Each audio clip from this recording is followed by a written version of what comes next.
I should already been recording, so I could have had a copy of you saying the nice things that you've already said. But I'll repeat it. hello and welcome to the Durham Talents Channel. My name is Jesse Durham. I've really been looking forward to this interview. I've had a few phone calls, several phone calls, really within a group setting with my good friend Joe. And now we've just been for a while now having some one-on-one conversations, talking about Bible, talking about life, talking about infinite banking, of course. I'm very glad that Joe was willing to come on the show, share his journey, share his best practices and experience. And I hope that you enjoy the conversation. This answers the gaping hole for 80% of people Yeah. that need dual purpose dollars. You need to be able to control that. You need to be able to pause all of your liability payments. Like that's effectively better than an emergency fund. If you could call all your banks and all payments and be like, "Hey guys, lost my job. Let's not do the I'm going to collect a bill thing for the next 3 months until I get another job." Yep. Isn't it the same as if you had the money to pay them? It's like, so if you're like the control, the autonomy, that like it started to become very clear this is really, really important, especially for those people. And as those people use this system, they become that 20%, but on much better terms. I don't know if that, so that's when I realized this is foundational. This is a foundational element. And, you know, it doesn't have to be if somebody's in that 20% and just wants to cruise down traditional financing, boulevard. Sure, I'll go with you. I'll help you. I mean, every time we fall off, and I'm like, "Oh, we should have the friendly ones over there." just saying. Don't hate the They're messenger. still operating in that hostile environment instead of being in the Yeah, more favorable environment. That could yeah, apply to everybody. Everybody could be in the more favorable environment. I'm with you. yeah. There's the like so. Once I came up with these truths, oh man, really, it like the cracks really started like to say the future is unknown. You've defeated most financial planners out there. You're like, what are you gonna do? The future's unknown. Preferences change. There's nothing we can do about it. All of a sudden, all their intricate little Excel data points that could change at any moment. What are you going to do? Well, I started in this company and I put all of my capital into a 401k. Now I want to start a business. What do I do? What hoops do you have to jump through to get your money out of the 401k so you can start Mm, it while you still have your job? Or do you have to lose the job so you can get the money out but still pay the penalty? You have to ask permission from the administrator to get, like, all of a sudden it's like, wow, that's so complex. I never realized all that. No one even thinks if you don't like you remember the Dark Knight, the Batman movie? Oh, this is kind hmm of twisted, but the Joker was one of my favorite characters in that movie.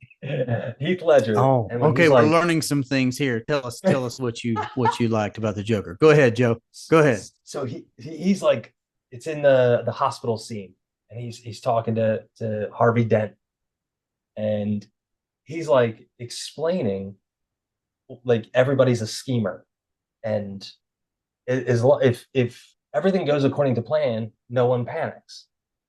You know, if I say, "Oh no," I call in the hotline and I say, "Oh, this gang member is going to die."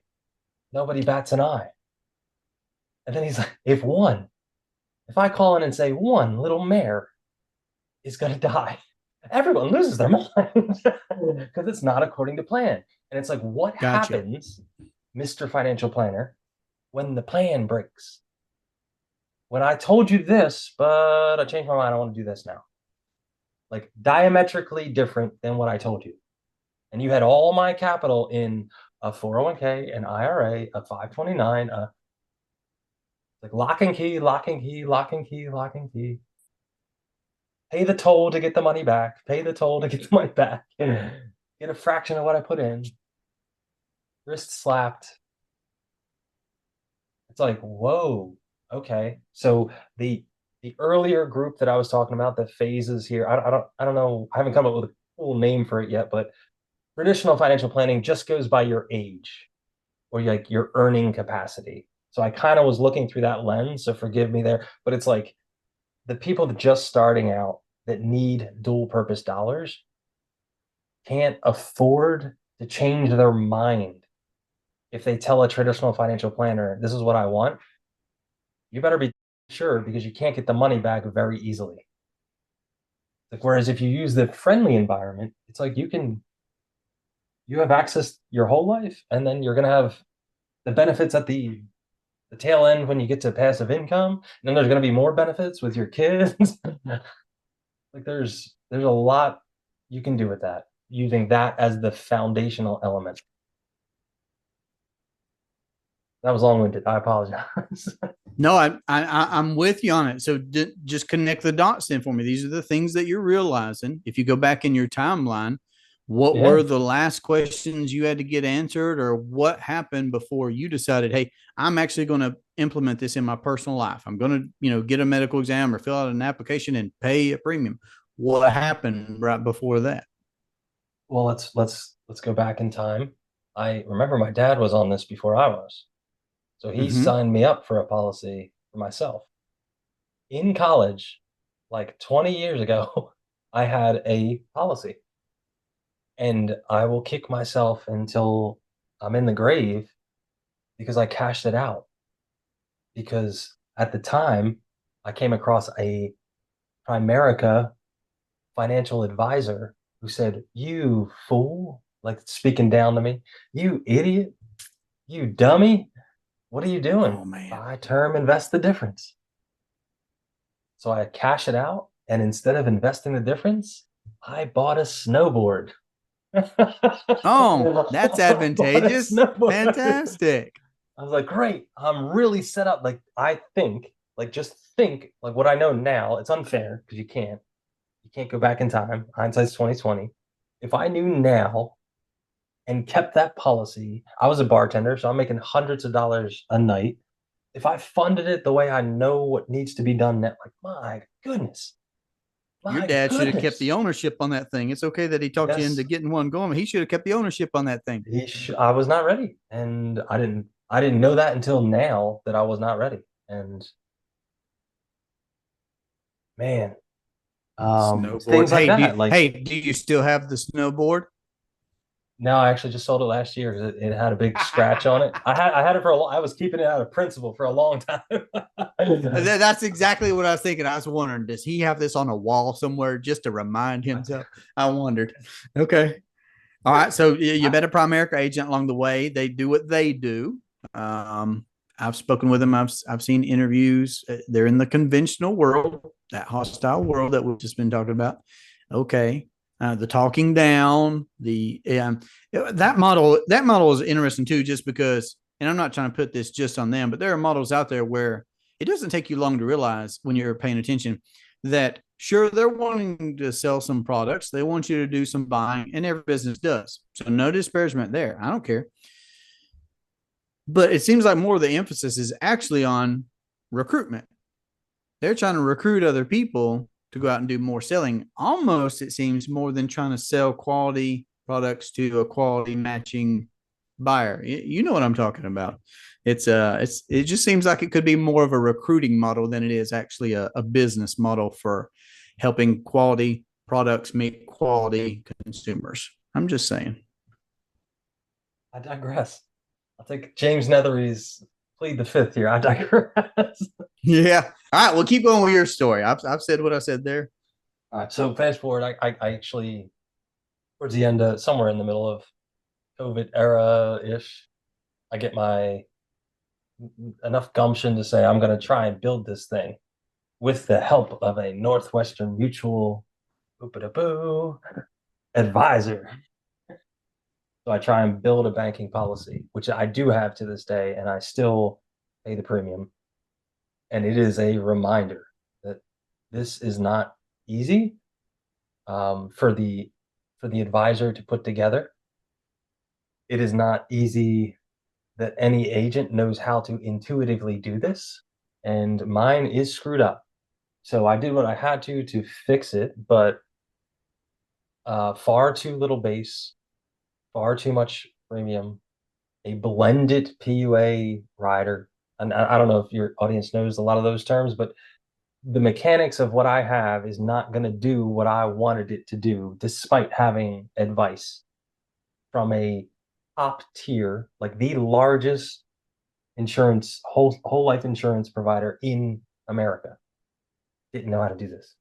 So to say this information is commonplace and you can get your advice on TikTok, or you can get, it's like going to WebMD to try and tell your doctor they're wrong. Take that for what it is. It's like finance, WebMD, web finance, whatever, web CFP. It's just not accurate. And there's not enough people out there that actually understand the mechanics, that actually read the contracts, that actually know how to follow what's in that book, becoming your own banker, and be able to set things up appropriately to uniquely match the client's cash flow needs. This isn't a one size fits all scam. This isn't I have 4 options, pick one that's going to get close to what you want scam. Should be uniquely fit to your situation. And mine was not, but I can still use it. I still use it right now. I'm paying taxes with it. So like quarterly taxes for businesses. I run it. My revenue goes through there first and then it's paid. So I love it. Yeah. Well, thanks for mentioning that. So many implications, right? And that is a really relevant theme. And you and I talk about this professionally in the space. And my example, just today, I get a message from somebody that had started the process, filled out an application. Maybe they'd even already done the medical exam. No, it was time to schedule the medical exam and decided to discontinue the process. Awesome. Great. That's awesome. I'm here to empower everybody to do what they want to do, be their own banker or not, right? Keep doing things conventionally in that hostile financial environment. But it turns out that this individual said that they wanted to do their own policy, and you, with your knowledge, you were able to go back and optimize that first policy that you tried to do for yourself, but it wasn't what it could have been, right? It wasn't what it could have been. Yeah. And he's telling me this, and there's a part of me that's thinking a few things, right? Like, man, you really just kind of disqualified yourself from me wanting to have worked with you anyway. What I didn't know you were a licensed agent. Really? You're going to tell me that now in the process? And that's fine. I'll work with licensed agents. Like you're saying, just because someone's a licensed agent or works with a well-known company doesn't mean that they know how to build an IBC style policy, right? And what I always tell people is that, listen, if you're going to try and go that route, I'd still like to help you. And I did with this person. I'll tell you what I did with them, Joe, was this is funny. So what I did was I didn't even send them any of my material. Like you said, hundreds of videos on my channel, been podcasting for years, trying to put out my best practices, right? I sent them to Ryan Griggs. I sent them his one of his articles where he's talking about IBC style agents, right? And then I sent them his mechanics, his whole life mechanics series, right? Like 8+ hours of real in-depth. But again, it's still just a baseline, right? In my opinion, that's a good place to start. If you've read Becoming Your Own Banker, if you've read Building Your Warehouse of Wealth, then sure, read his article and watch that 8-hour video series, and you'll have a better understanding if you're going to actually try and go out there. But yeah, just because you're a licensed agent doesn't mean anything. And what I tell people is, listen, if you think you could go to your box store and talk to your box store agent in your town, just like I could in my town, you're going to be in the role of trying to educate them on what you need. That doesn't make sense. Just like you're talking about doctors. I don't need to be going to my doctor and trying to tell them, this type of brain surgery and how that needs to be done, et cetera, or whatever. That doesn't make sense, right? If they're not doing what it is that I want to do already, if they're not already their own banker, then how can they help me do that? Doesn't make sense to me. Anyway, yeah, so I just referred them to third-party material, right? It's like not even mine. Okay. If you're going to go that route, you're a licensed agent or you're deciding to become a licensed agent and you want to build your own policies, awesome. right? Like I'm professionally in this space now, and I'm glad I didn't have anybody with a thumb on top of me trying to stop me from going from consumer to professional, right? But also, I had some years of being a consumer, 4 or 5 years of just being a buyer of whole life insurance to become my own banker. And we built a system of policies and we were banking. And we just made that logical step for us at that time into the professional space. But people need to know. And that's why I appreciate being able to record your story and share it with other people, because that's a scar that you have to this day. You optimized it, you made the changes that you could to that policy, and you still use that policy, but it's not what it could have been either. All right, so keep going. I think that stuff's helpful. You're telling us that you got a snowboard from cashing out your whole life insurance policy that Dad encouraged you to get. Pick up from your story. Then what happened next? What did it look like for you to actually get started infinite banking? Yeah, so um, it was more a test than anything, and this is something I would encourage you with your clients and anybody that would be a client of mine. I encourage this right away as soon as you get your policy in force and the premium check clears, and you go online in your portal or what have you, and the values are there. Take a very small loan. Take a loan to do something you were going to do anyway. The purpose of the loan is just to get the mechanics down. It's no rate of return thing, or there's no magic here. I just want you to get an understanding of what's going on. This is what I use my Northwestern Mutual policy for.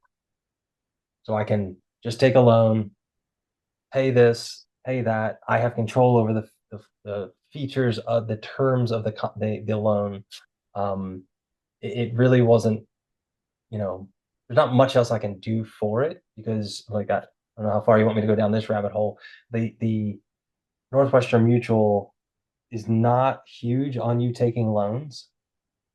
I think I've divulged this to you before. They don't exactly explicitly penalize agents for having their clients take loans, but they reduce certain bonuses if your clients take loans. So to me, that's the same thing. And so their contracts are written such that if you take a loan, you get a lower dividend rate, dividend scale. You get there's certain other things that they reduce your access to certain, cash values early on for 15, 20 years, something crazy like that. So it can be And certain companies challenging. do that, right? Like Yeah. it's not their model, right? There are just actually some companies out there that are more favorable to IBC style videos. And you didn't know that when you got started. I didn't know that when I got started. The guy that I was messaging this morning, he probably doesn't know that there are certain companies that actually are aware of what infinite banking is and even show up at the think tank and things like that. So yeah, for sure. It's not their business model. 100%. And it's definitely not Northwestern Mutual's. Ideally, Northwestern Mutual wants you to pay the premium and stick the policy on the shelf. Just forget about it until, you pass away, basically. They don't Right, have, sure. yeah, they sell this idea that you're going to use the cash value in retirement to supplement income and things like that, but they don't have the logistics built to help you. The agent doesn't have the logistics. They have to rely on several staff members to figure out how much to send who, and like it's more of a sales marketing ploy than it is they want you using the policy. To your point, there are other carriers, other insurance companies that lean into that and say, we're going to make this easier for you. We're going to show you so it's easier for your clients to see how much of the dividend comes from base versus how much comes from PUA on each of their annual statements, so they can see, oh, that's why we have so much base. That's another reason, not why, but another reason we have so much base. Mm-hmm. They lean into like the loan processing is faster and so on and so forth. So you're right. You got to pick a good, solid company financially, but also the contract matters, right? Are the term setups to lend themselves to this concept? Are the processing and home office interactions set up for this? So I'm kind of alluding to, I went down that rabbit hole to try and figure out a carrier or two. There's a couple, but a carrier for me, a couple that I would Mm-hmm. want to be appointed with so I can offer that to clients. Um, I have one that I've settled on. I don't like to name names because I don't want to show, publicly Yep. favoritism or anything like that. But I have a I criteria that I haven't went either. through, and yeah, yeah, I criteria that I go through, and got an issue. If at the end of the criteria the company changes, from that point forward, I will get appointed with the new company. I'm not married to a company. I want what's best for the client. So, um, yeah, I think that was like a decision on the insurance front. I think for me, on the investment side of things, I wanted fee-based financial planning, which is, in my opinion, the highest level you can get for financial planning. It puts me, as I'm advising you, in a fiduciary capacity for everything I say. You, as the client, want that. That means I have to divulge all relevant information, all conflicts of interest. I have to come to the table unbiased advice. I have to be willing to educate you so you understand precisely what you're getting yourself into. And that's a constant standard. It's not like when you buy and then it's done. So that was something that I wanted to maintain. And yeah, I think in the same vein, there's a portfolio management side that I felt, you know, if we're talking about those two environments, hostile versus advantageous and helpful and friendly, if all of your money is trapped in a hostile environment, wouldn't it be nice to work with someone who knows how to get to the friendly, how to get like, you know, the Underground Railroad to the friendly side, like how to get I out of like that that. nonsense. Um, and it's like it's not going to be perfect. It's not going to be clear cut all the time, but to have somebody on your side that who knows both halves and is trying to help navigate those waters with you is often very very welcomed. Um, so I had And that as most like the people do, third right? branch. Most people show up with some assets or some other policies and Yeah, other things already in motion. Yeah. yeah, and like going back to like the idea of a fiduciary, like so say this person that you were working with had another policy. Well, I'm not of the mindset that we have to just sell or exchange, we'll say, that policy for a different one. There's still inherent value in what you already built. Can we salvage that? And that's part of that conversation to say, can we preserve all the effort you have and then build on it over here where you want? So Um, you don't just automatically encourage them to go out and cash that thing out and get a snowboard then? no, I learned my lesson. I think I think for like yeah, for me it was a little obvious, but I'm I just mean easy. even Don't get mad even at me, Joe.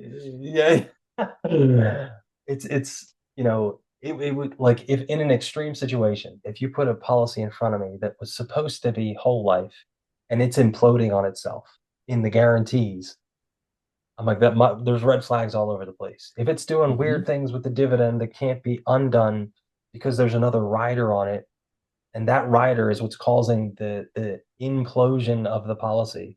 It's like, hey, you can keep it, but we can see right here the company is saying you're going to have to put a lot more capital in this than you probably want to. Otherwise, this is the guarantee that it's going to drop to this value. I'm like, I don't know if Right. we want that. That would be like Just an example to say, egregiously inefficient or yeah, detrimental, like maybe even. can't be salvaged. Um, do we just RPU it? What does that do? When that looks like it'll mech the like, then it's like, okay, well, then we'll just exchange into a new chassis starting from scratch. We'll pull your cost basis and account value and cash value over and start here. This is going to be the framework. But this is all like documented. We have in-depth conversations. You, the client, are telling me, yes, you know what? This is what I want to do. I don't want that's not what I thought I bought, and that's nowhere near where I want to be. That's not going to serve me. We need to change this. It's like, okay, here's the prescription. This is how we fix it.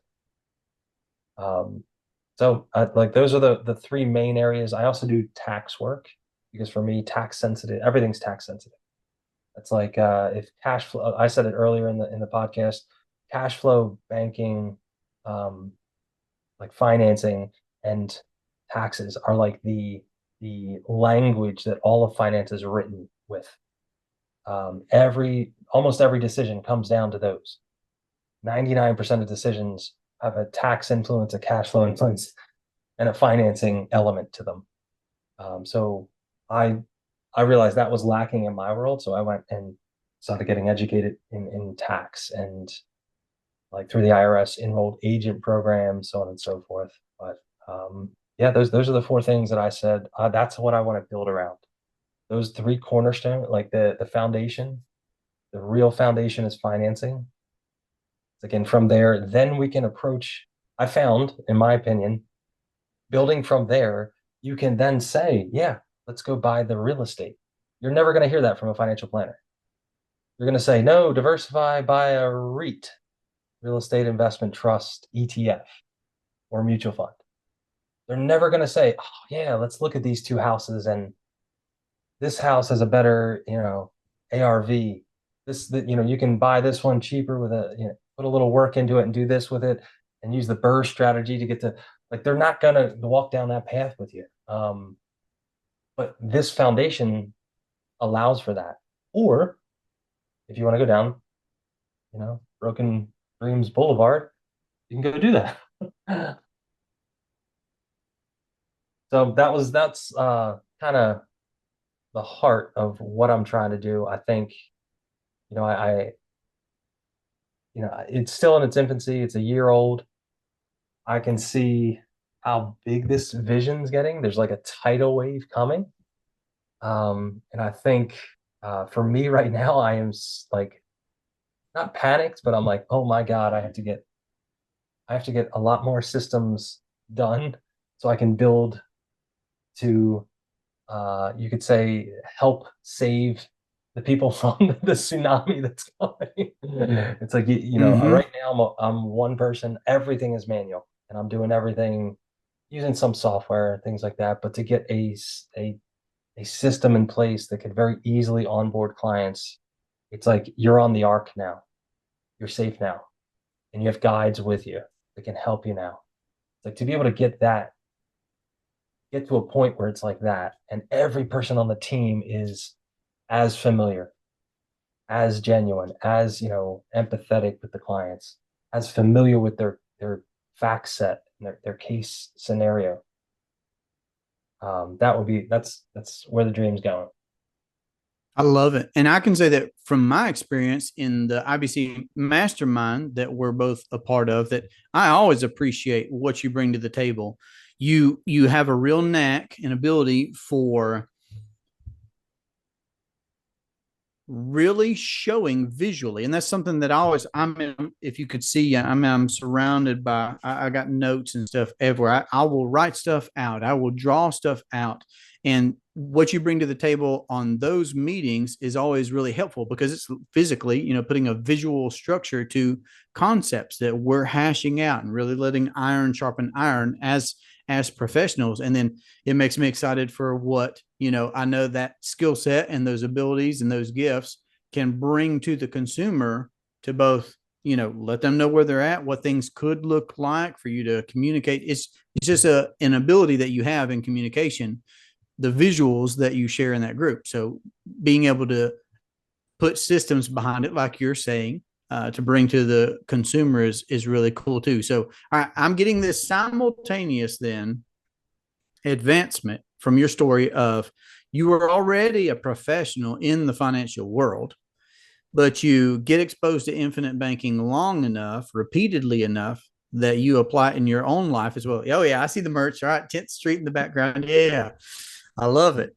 And both of these are taking place at the same time. So I love the insight into the professional side of things and hearing about your values and what you're doing in the wide world. And for sure, I'm going to want you to give, your website or whatever contact information that I'm going to be able to put in the show notes. But to put a bow on the personal side of infinite banking for you, when did you get, your first IBC policy? And, I like knowing like what happens right before and right after somebody does decide to pull the trigger and pay a premium and get a policy. Like, what was the last lingering question maybe that you had? When did you get the policy? And then maybe what was the first thing that you did with it? That kind of stuff. So incomplete information. I got it years ago. Let's say mid 2000s, Okay. 8, 9, 10, something like that. Like 15 years ago, Mm-hmm. 20, maybe 20 years ago, something like that. Um, Definitely thought I was recapturing interest by using it. So every dollar that I use from this, I'm recapturing interest. I thought I was paying myself back the interest. I thought um, I thought a lot of things. And then when I started running some of the numbers, I didn't I guess at that point in time I wasn't as sophisticated on financial analysis, but the numbers that I could run, it's like this doesn't seem to be matching up. I don't know what's wrong here. And truthfully, it was my own behavior. So I would take a loan. I took a loan. I would do something, put the money back, and only pay whatever the website told me to pay back. So I didn't have a Mm-hmm. tracker or anything, and I didn't have anyone guiding me through this. So I'm like looking at this book, kind of like, not it's not working out there, Uncle Nash here. It's not what's going on here. My dividends aren't really skyrocketing here. What's going on? Um, so it was kind of like a lot of excitement. I think it was more of I can't remember the exact presentation, but there was like a sales presentation, a lot of excitement. Yeah, easy. I could pass this. I'm in great shape. I'll take a blood test and a whatever, get the highest rating. Um, and start trying to use it. It simmers out. Never hear from the guy, the agent. Never hear anything. I start trying to use it, and it's like not really. I don't think it's doing what it's supposed to be doing. I don't really understand it anymore. And then, like, fast forward a little bit, that's when it was like, what is this thing? Yeah, this Primera guy's right. I'm just gonna go snowboarding, so let's cash it out. I'll take the whatever thousands of dollars in it and just I don't know I know I had a snowboard for a long time, but I don't know where the rest of the money it was going. So fast forward to the second time, again, I sought out advice from a more senior person to say, how should I structure this? And even that language is more sophisticated, but also wrong. There's no industry standard like structuring or Mm-hmm. like premium structure. The ratio that people quote isn't a real thing, just shorthand to be able to try and communicate things faster. Um, but yeah, like I said, I really didn't have what I wanted.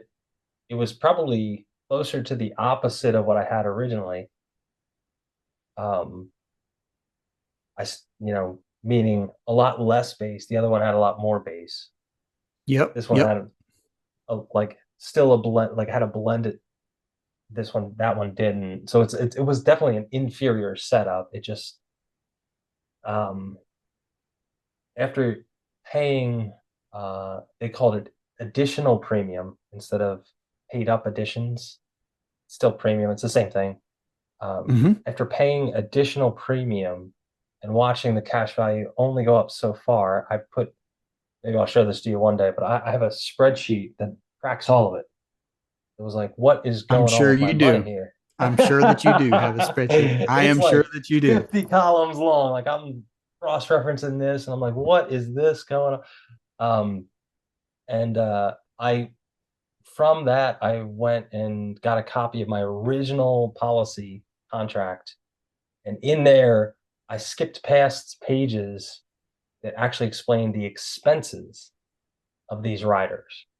Okay. Yeah. And lo and behold, when I would pay $1 additional premium or PUA premium, like it would get reduced to 75 cents. Like, ouch. I didn't realize that. That was another way this company doesn't really like large additional premium deposit or premium payments. Um, yeah, so it's I realized it's riddled with fees. There's a lot going on with the dividend. There's a lot going on with them not wanting you access to all of the cash value. There's a lot like it's not ideal at all, but still functional. You can still use it. And I think that lesson there for me was there's more to this concept.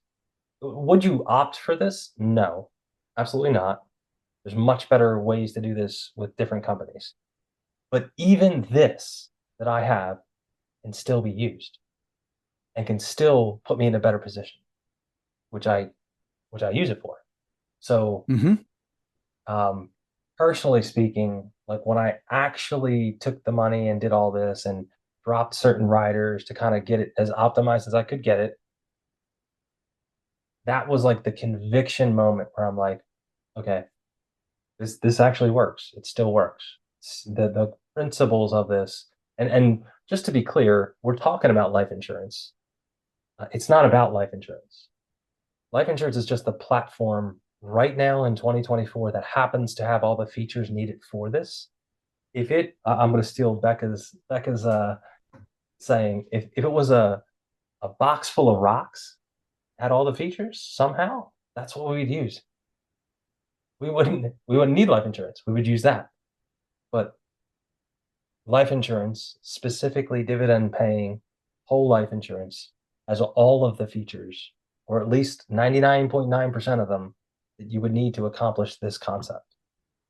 And that was the conviction right there, that even a mangled, like subpar contract with riddled with fees could still help me. I was like, whoa, this is real. That's it. That's the foundation. Start the LLC. Let's go. Let's get the paperwork going. That was it. I love it, man. I love it. Listen, I can see, and you mentioning Becca makes me want to say that, she and I actually recorded a second interview just recently. It's not been released yet. She's the author of the Beaver Bankers book. She's a mutual friend of ours. So I'm saying that to give her a plug here. Great lady, doing great things. I appreciate you, Miss. Oh, look at you right there where you got it handy and everything. Yes, the Beaver Bankers book. We read that to our children. That was a lot of fun. And that's why I say what I do to you too, Joe, is Becca needs to be writing more books. She needs to be doing more things. You as well, bringing your gifts to the table with your visuals, with your ability to pay attention to details because of your past experience and your prior experience in the conventional world. All of that, bringing it to bear. And again, this being able to record this conversation is both a benefit for me to ask questions that I'm curious about and be able to glean what I can for myself as a person who's still on my journey of becoming my own banker, right? I've not arrived. There are new levels to reach, but then as a professional as well, the ability for us to be able to iron sharpen iron. We've just had some really good phone calls here recently, and I also look forward to more of both. If you're willing, I'm willing. I love the conversation. I knew I wanted to have this first conversation, here. We're going to have more of our own phone calls, but the ability to be able to hit record and let everybody hear about your trajectory of where you started, where you're at, and things that are upcoming. And again, so let me just go ahead and ask, is there any contact information verbally that you'd like to communicate how people could reach you other than what I'll put into show notes and stuff? I think probably the easiest would be the show notes because it's some people, but Yep. like 10thstreetcapital.com. It's There you go. 10th streetcapital.com. Or Joseph at 10thstreetcapital.com. That's my direct email. But yeah, I'll give you all the contact info. Anything you want, man. Anything for you. Perfect. Appreciate it. I appreciate it. All right. So let's do something. All right. So I actually alluded to this with Becca as well. We've got a foundation laid right here in your story. So next time when we pick up, we could deep dive on whatever you want. And you know this, we've already said this back and forth to each other. Hey, what do you want to talk about? But I like having a story as a first podcast interview. So I'm going to do something that I told Becca I was going to do, and you get to be my guinea pig. Okay. So here's something I'll be for the first time on any of my podcasting and with guests, and that's going to be a rapid fire session. All right, so I'm gonna ask you a few questions, and you can just give me the shortest answer that you want. That's okay. This is gonna be so things that I thought, hey, these are things I want to know about my buddy Joe. All right, so here's an easy one. Recent favorite book. What's your, so not favorite book per se of all time, but just what's maybe even just a recent favorite book of yours? Oh man, like one that I read or like date Uh huh. recently Yeah. Yeah. written. Yep. One Uh, that you've read or listened to recently. so I'd say two come to mind if I can have that latitude. Give and I'm not take. surprised I'm not surprised you'd want to give me two. Go ahead, Joe. Tell us your list of 28. I might go there. So, Give and Take, Adam Grant, and Think Again, Adam Grant. Two great books. Very, Oh, very, same author. Okay. yeah. I'm on it. I'm All actually right. having this. Hold on. There you go. This is the next one I'm reading. It's called Hidden Potential, Adam Grant. Okay. And that's him as well. Okay. All right. So you found a recent favorite author. Okay, cool. I love knowing that. All right. So favorite quote. Oh man. I don't know that I have one favorite quote. One of your favorites. I hate getting pinned down to the favorite also. Give me one of your favorite quotes. I think simplicity is the ultimate sophistication. I like Really, that very much. really hits.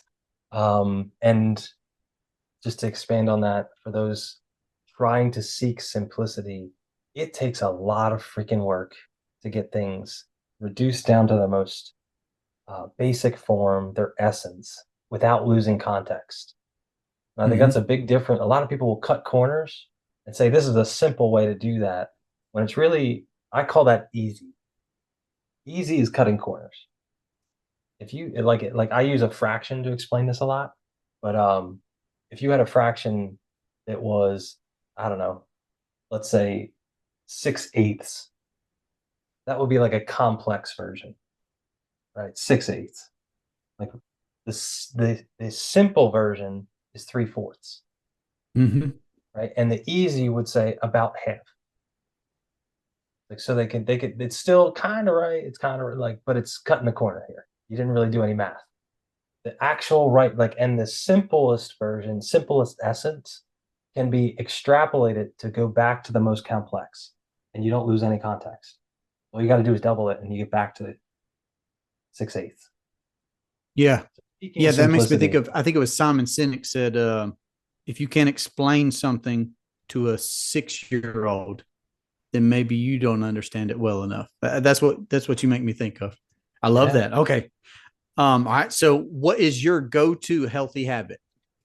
Ooh, This could be mental, I don't know if there's physical, like this. spiritual, emotional. Yeah, so I let's run down. Let's do a rundown here. Wake up early, like 4 or 5. You got a big, glass of water with some type of like element, has a good little packet, but it's like nutrients, some like Yep. sodium, potassium, things like that. Yep. Get a good workout in for at least 30 minutes a day. I think that's real helpful for your brain, obviously your body as well. But I think try to eat whole foods. So if it has one ingredient or less than So a five whole ingredients. cow. Trying to eat a whole cow. Yeah. I mean, don't tempt me. 25 hamburgers, 100 hamburgers. Yes, let's go. Whole foods. All right. Yeah, keep it ingredients you can actually read, like that you actually know what they Yep. are, not Yep. chemicals. Stay away from that. Um, yeah, I don't know. I think that's like you got to do something difficult every day, challenge yourself every day, like Oh mentally. yeah. Okay. Um, and I think I like that. See, I almost started to guard, ask you bookend type questions. So I'm glad that you actually gave me a few. But then I was like, no, I'll just ask him one. We'll see what one. Okay. You were going to say one more. I didn't mean to cut you off. yeah, I think time management, or maybe it's attention management, time management, but like guarding your calendar. So many of us just let anybody have the time they want and interrupt you. And if you get interrupted constantly, you can't have clear, simple thinking. You can't have the epiphanies, not the game-changing epiphanies.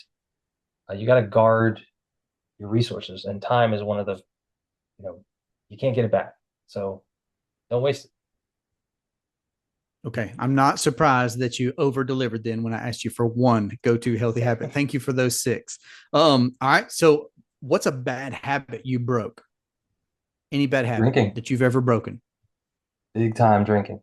College Okay. years, I was a bartender. I Okay. mentioned I may have just like right under the radar, but I was a bartender. Yeah, I would drink a lot excessively every night, stay out till 3 in the like all the positives, reverse them, and that's what I was doing. Stay out really Okay. late, wake up way late, like be on social media, just waste time.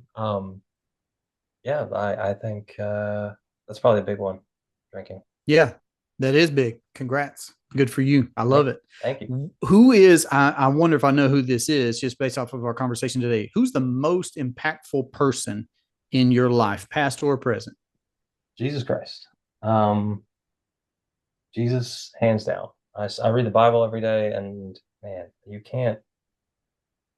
I'll say this, and it's fresh, and I apologize to Jesus and any Christian, but you can't pin him down. Like he's his wisdom. It's all inspiring, and I'm somebody, I'm very curious, and I like to find the extremes. How do you find the extreme of infinity? That's his wisdom. He's omnipotent. He's omniscient. So it's yeah. I would love to have 20 minutes just to talk.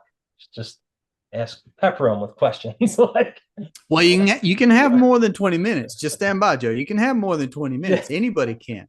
Well, I'll tell you what, the word that came to mind when you first started saying Jesus was sovereign. Sovereign was what was coming to mind. Then you use the word extreme, and it made me think about how in Revelation there's a description of how he's referred to or what he's called, and it's three times said back to back. So there's the impact, right?